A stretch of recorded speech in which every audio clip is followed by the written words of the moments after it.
Pada kehamilan sebetulnya tidak berbeda dengan di luar kehamilan. Kriteria IMT atau indeks massa tubuhnya masih sama. Normal itu sekitar 18,5 sampai 25, di atas 25 sudah overweight, kemudian di atas 30 kita masukkan ke dalam kategori obesitas. Obesitas itu pun juga ada beberapa level 1, 2, 3 sampai dengan obesitas yang morbid kita sebut secara medis. Apa itu indeks massa tubuh?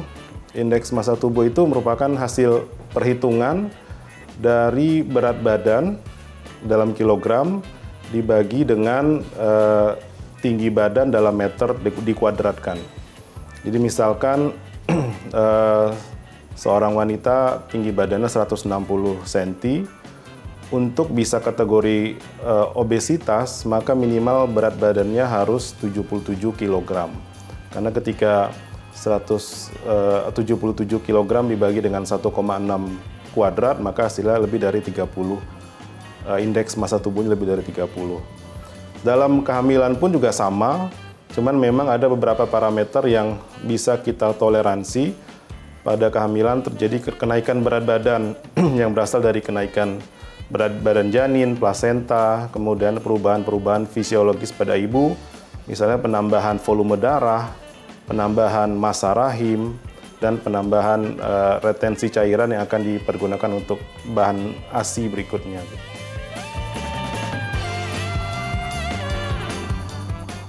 Sebelumnya mungkin kita bahas mengenai bagaimana wanita obesitas terhadap kehamilan. Ternyata obesitas itu terkait dengan pertama sulitnya terjadi kehamilan. Yang kedua, ketika terjadi kehamilan maka angka abortusnya atau angka kegugurannya meningkat sampai dengan 3 kali lipat. Belum lagi nanti komplikasi-komplikasi pada kehamilan dan juga ancaman pada janin.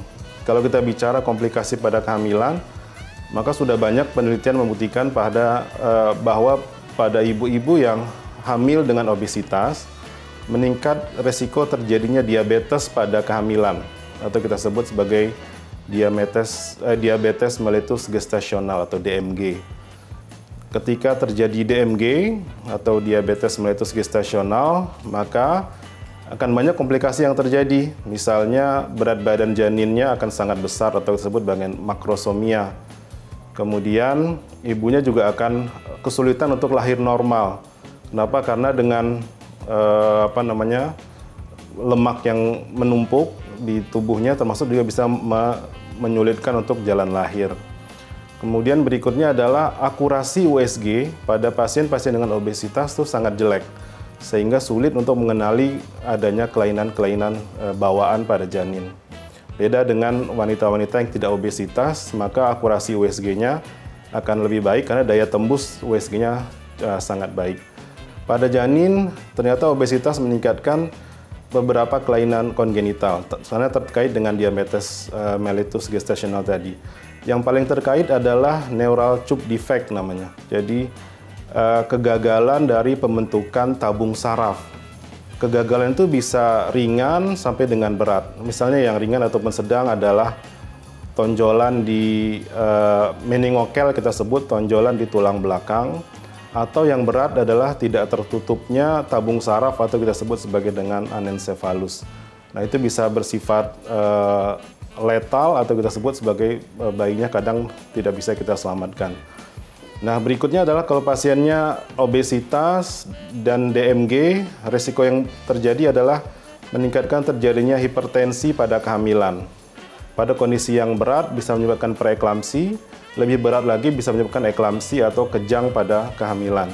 Dan tentu kalau kejang pada kehamilan bisa menyebabkan ibunya bisa meninggal dunia.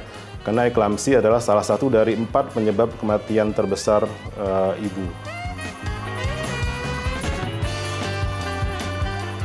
Jawabannya bukan boleh tapi harus.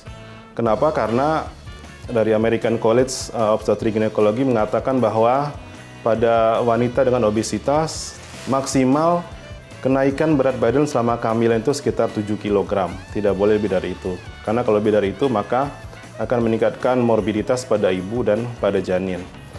Cuman bagaimana diet yang aman pada ibu hamil dengan obesitas? Tentu menjadi musuh utamanya adalah bagaimana caranya supaya kita tidak menambah tumpukan lemak di ibunya, terutama yang berasal dari karbohidrat atau gula-gula, dan juga ya berasal dari konsumsi lemak itu sendiri.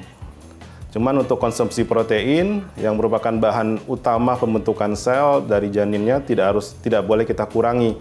Yang kita kurangi adalah konsumsi karbohidrat dan konsumsi lemak.